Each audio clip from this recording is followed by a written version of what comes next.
अभिषेक हमारे साथ जुड़ चुके हैं, सीधे कीव से चलते हैं उन्हीं के पास। अभिषेक, क्या लग रहा है, क्या वाकई में इस पोजीशन में है यूक्रेन के कीव को लंबे समय तक रूस के सामने खड़ा रख पाए, या फिर सरेंडर जैसी कोई पोजीशन दिख रही है कीव और दूसरे शहरों से? देखिए रवि, मैं कीव के अंदर ओडेसा से पहुंचा हूं और बाई ट्रेन पहुंचा हूं और कीव का जो पूरा आउटस्कर्ट्स है वो पूरा खाली होता हुआ हमने देखा। लोग गाड़ियों से निकल रहे हैं, बाहर जा रहे हैं, कोई रुकना नहीं चाह रहा है। यहाँ पर इमरजेंसी की सिचुएशन है पूरी। और रास्ते में हमने टैंक देखे, आर्मी के टैंक जा रहे थे। अभी मैं आपको दिखा रहा हूँ, देखिए जो सड़कें दिखा रहा हूँ मैं आपको, कीव की एकदम सन्नाटा है, सिर्फ प्राइवेट गाड़ियों का मूवमेंट हो रहा है, टैक्सी नहीं मिल रही है। बड़ी मुश्किल से मैं उतरने के बाद स्टेशन से यहाँ तक अपने होटल के करीब पहुँच पाया हूँ, किसी से मदद मांग करके। कोई टैक्सी नहीं, सिर्फ प्राइवेट गाड़ी मूवमेंट। देखिए पैदल जाते हुए आपको लोग दिख रहे हैं, सामान लेकर के ये लोग पैदल जा रहे हैं। कोई टैक्सी किसी को नहीं मिल रही है, कहीं पर कोई ठिकाना नहीं है कि यहाँ पर किस तरफ से अटैक हो सकता है। और चूँकि रशियन आर्मी एग्जैक्टली कीव का जो बॉर्डर है उसके आगे बढ़ रही है। खबर तो ये भी है कि कुछ हिस्सों में उनको देखा भी गया है। इस बात की भी खबर है कि वो अंदर भी घुस चुके हैं।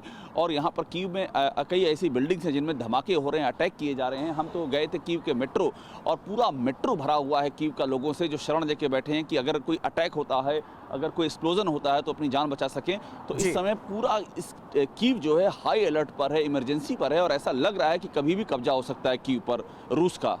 बिल्कुल, ये बहुत बड़ी बात आप कह रहे हैं। सीधे यूक्रेन की राजधानी कीव से अभिषेक उपाध्याय को आप इस वक्त देख रहे थे। जो हालात हैं वो ये इशारा कर रहे हैं कि किसी भी वक्त कीव में घुस सकती है रूस की आर्मी। कीव के बाहरी इलाकों में इस वक्त भारी तबाही हुई है। कीव के रिहायशी इलाकों में रूसी हमले से बड़ा नुकसान हुआ है, ऐसी खबरें सामने आ रही हैं। और यकीन जानिए, कीव से जो तस्वीरें सामने आ रही हैं वो इस वक्त बता रही हैं कि कितनी जबरदस्त तबाही मचा दी है रशियन फोर्सेस ने यूक्रेन के अंदर, कीव के अंदर। कर्नल दिनेश नैन हमारे साथ मौजूद हैं। नैन साहब, क्या कोई स्थिति इस ओर इशारा कर रही है क्या कि नेटो सेनाएं यूक्रेन की किसी भी तरह से मदद कर पाएं? ये जो बर्बादी, तबाही का आलम यूक्रेन में इस वक्त हम देख रहे हैं, इस पर कहीं से कोई रोक लग पाए? नहीं समीर, देखिए इच्छा शक्ति ही नहीं है।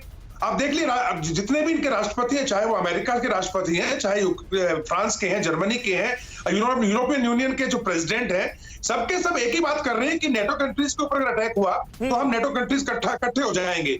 यानी ये पहले नेटो कंट्रीज को इकट्ठे करने में लगे हुए हैं, यूक्रेन की क्या मदद करेंगे। रही बात यूक्रेन की, देखिए यूक्रेन के ऊपर अभी तो कीव को घेरा गया चारों तरफ से टैंकों के द्वारा।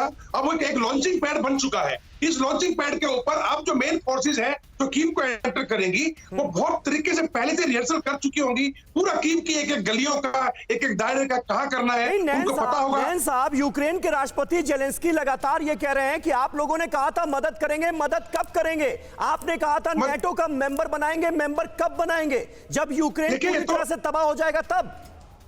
देखिए समीर, ये तो अगर आपको याद हो, जब मुनिख के अंदर जो यूनाइटेड नेशन सिक्योरिटी काउंसिल की मीटिंग हो रही थी, तो बार बार जेलेंस्की वहां क्या बात कर रहे थे, भाई कोई डेट दो, कब हमको आप नेटो में लोगे, और अगर सैंक्शन लगानी है रूस पे तो लगाओ, हम पे जब अटैक हो जाएगा उसके बाद लगाओगे क्या? और वही हो रहा है।